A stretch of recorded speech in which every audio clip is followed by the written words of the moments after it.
ಗ್ರಂಥಗಳು ಕೆಲವು ಭಾಷೆಗೆ ಮಾತ್ರ ಆ ಭಾಷೆಗೆ ಮಾತ್ರ ಮೀಸಲಿದ್ರೆ ಎಲ್ಲ ಭಾಷೆಗಳಲ್ಲಿ ಸಿಗುವಂತ ಏಕೈಕವಾದಂತ ಯಾವುದಾದ್ರೂ ಒಂದು ಗ್ರಂಥ ಐತಿ ಅಂದ್ರೆ ಅದು ಯಾವ ಗ್ರಂಥ ಅಂದ್ರೆ ಶ್ರೀಮದ್ ಭಗವದ್ಗೀತಾ. ಅಷ್ಟೇ ಅಲ್ಲ, ಈ ಶ್ರೀಮದ್ ಭಗವದ್ಗೀತೆಗೆ ಆಚಾರ್ಯರು ಏನ್ ಮಾಡಿದ್ದಾರೆ ಅಂದ್ರೆ ಭಾಷ್ಯವನ್ನ ಬರೆದಿದ್ದಾರೆ. ಆ ಭಾಷ್ಯದ ಮೇಲೆ ಅನೇಕರು ವ್ಯಾಖ್ಯಾನ ಗ್ರಂಥಗಳು ಕೂಡ ಇದಾವೆ. ಆದರೆ ಇದರ ಬಗ್ಗೆ ಇಷ್ಟೇ ಇಲ್ಲಿಗೆ ಮುಗೀತು, ಇದರ ಅರ್ಥ ಇತಿಶ್ರೀ ಅಂತ ಎಲ್ಲಿ ಇಲ್ಲ.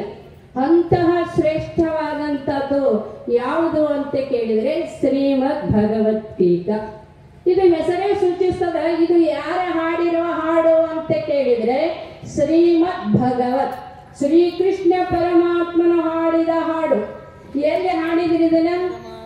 ಧರ್ಮಕ್ಷೇತ್ರವಾದ ಕುರುಕ್ಷೇತ್ರದಲ್ಲಿ ಯುದ್ಧವನ್ನ ಮಾಡುವುದಕ್ಕಾಗಿ ಸಮಾವೇಶಗೊಂಡಿರುವ ರಣರಂಗ ಭೂಮಿಯೊಳಗೆ ಅಳುತ್ತಿರುವ ಅರ್ಜುನನನ್ನ ಕುರಿತು ಅವನ ಅಳುವನ್ನ ನಿಲ್ಲಿಸುವುದಕ್ಕಾಗಿ, ಅವನ ಅಜ್ಞಾನವನ್ನ ಕಳೆಯುವುದಕ್ಕಾಗಿ ಅವನ ತನ್ನಿಮಿತ್ತ ಮಾಡಿಕೊಂಡು ಜಗತ್ತಿನಲ್ಲಿರ್ತಕ್ಕಂಥ ಎಲ್ಲ ಅಜ್ಞಾನಿ ಮಾನವರ ಮೋಹವನ್ನ ಕಳೆಯೋದಕ್ಕೆ ಹಾಡಿರುವ ಹಾಡೇ ಯಾವುದು ಅಂತ ಕೇಳಿದ್ರೆ ಶ್ರೀಮದ್ ಭಗವದ್ಗೀತಾ. ಇಂತಹ ಈ ಗೀತೆಯನ್ನು ಒಂದು ಸರಿ ಒಂದಿಷ್ಟು ನೀವು ಉಚ್ಚಾರ ಮಾಡಿದ್ರೂ ಸಾಕು ಅಥವಾ ಕೇಳಿದ್ರೂ ಸಾಕು, ಮಹಾಪುಣ್ಯ ಬರುತ್ತೆ. ಭಗವದ್ಗೀತಾ ಕಿಂಚದೀತ ಗಂಗಾ ಜಲವ ಕಲಿಕಾ ಪೀತ ಸಕಲಪಿಯಸ್ಯ ಮುರಾರಿ ತಸ್ಯ ಯಮಃ ಕಿಂ ಕುರುತೆ ಚರ್ಚಾ. ಆತ ಶಂಕರಾಚಾರ್ಯರು ಹೇಳ್ತಾರೆ, ಶ್ರೀಮದ್ ಭಗವದ್ಗೀತೆಯನ್ನು ಒಂದಿಷ್ಟು ನಿನ್ನ ಜೀವನದೊಳಗ ಒಂದು ಸರಿ ನೀನು ನುಡಿದ್ರೆ ಸಾಕು, ನಿನ್ನ ಸಮೀಪಕ್ಕೆ ಯಾರು ಬರಂಗಿಲ್ಲ. ಅಂದ್ರೆ ನಾವು ಯಾವುದಕ್ಕೂ ಹೆದರಂಗಿಲ್ಲ ಅಂದ್ರೂ ಒಂದಕ್ಕೆ ಮಾತ್ರ ಎಲ್ಲರೂ ಹೆದರ್ತಾರೆ. ಅದು ಯಾವುದು? ಮರಣ. ಅಂತಹ ಮರಣಕ್ಕೆ ಕಾರಣೀಭೂತರಾಗಿರ್ತಕ್ಕಂಥ ಯಮನ ಭೀತಿ ನಮಗೆ ಇರೋದಿಲ್ಲ ಅಂತ ಹೇಳ್ತಾರೆ. ಅಂತಹ ಈ ಭಗವದ್ಗೀತೆ ಒಬ್ಬ ವ್ಯಾಖ್ಯಾನಕಾರರು ಬರೀತಾರೆ, ಭಗವದ್ಗೀತೆ ಅಂದ್ರೆ ಅದು ಹೇಗೆ ಅದ ಅಂತ ಕೇಳಿದ್ರೆ ಅದು ಒಂದು ಕನ್ನಡಿ ಇದ್ದಂಗ ಅಂತ ಹೇಳ್ತಾರೆ. ಹೇಗೆ ಒಂದು ಕನ್ನಡಿ ಅನ್ನುವಂಥದ್ದು ಒಂದು ಗುಡಿಸಲ ಇರಲಿ, ಒಂದು ಅರಮನೆ ಇರಲಿ, ಒಂದು ಶ್ರೀಮಂತರ ಮನೆ ಇರಲಿ, ಒಂದು ಬಡತನದ ಮನೆ ಇರಲಿ, ಎಲ್ಲರ ಮನೆಯೊಳಗೂ ಏನಿರ್ತದ ಅಂದ್ರೆ ಏನೂ ಇಲ್ಲ ಅಂದ್ರೆ ಈ ವಸ್ತು ಮಾತ್ರ ಇರೋದೇ ಇರಂಗಿಲ್ಲ. ಯಾವ್ದ್ರಿ? ಕನ್ನಡಿ. ಯಾಕೆ ಅಷ್ಟು ಎಲ್ಲರ ಮನೆಯೊಳಗೆ ಆ ಕನ್ನಡಿಯನ್ನು ಇಟ್ಕೊಂಡಿರ್ತಾರೆ ಅಂತ ಕೇಳಿದ್ರೆ, ಯಾರು ಹೋಗಿ ಆ ಕನ್ನಡಿ ಮುಂದೆ ನಿಲ್ಲುತ್ತಾರೆ, ನಿಂತವರನ್ನ ಅವರ ಇದ್ದ ರೂಪವನ್ನ ಇದ್ದಕ್ಕಿದ್ದ ಹಾಗೆ ಅದು ತೋರಿಸೋದ್ರಿಂದ ಆ ಕನ್ನಡಿಯನ್ನ ಎಲ್ಲರೂ ಹೇಗೆ ಪ್ರೀತಿ ಮಾಡ್ತಿರಲ್ಲ, ಹಾಗೆ ಈಗ ಭಗವದ್ಗೀತೆ ಅನ್ನೋದು ಏನದ ಅಂತ ಕೇಳಿದ್ರೆ ಯಾರ್ಯಾರು ಬಂದು ಹೆಂಗೆಂಗ ನೋಡ್ತಾರೆ ಅವ್ರಿಗೆ ಹಂಗಂಗಾಗಿ ಕಂಡದ. ಆದ್ರೆ ತಾಯಿ ಹೆಂಗದ ಅಂದ್ರೆ ಅದು ತನ್ನಂಗಾಯ್ತಂತ. ಹೆಂಗ ಅಂದ್ರೆ ಕೆಲವು ದ್ವೈತಿಗಳು ಬಂದಂತಾರೆ, ಇದು ಭಗವದ್ಗೀತೆ ದ್ವೈತವನ್ನ ಬೋಧಿಸ್ತದ ಅಂತಾರೆ. ಕೆಲವ್ರು ಏನಂತಾರೆ, ಇದು ಶಕ್ತಿ ವಿಶಿಷ್ಟ ಅದ್ವೈತವನ್ನ ಬೋಧಿಸ್ತದ ಅಂತಾರೆ.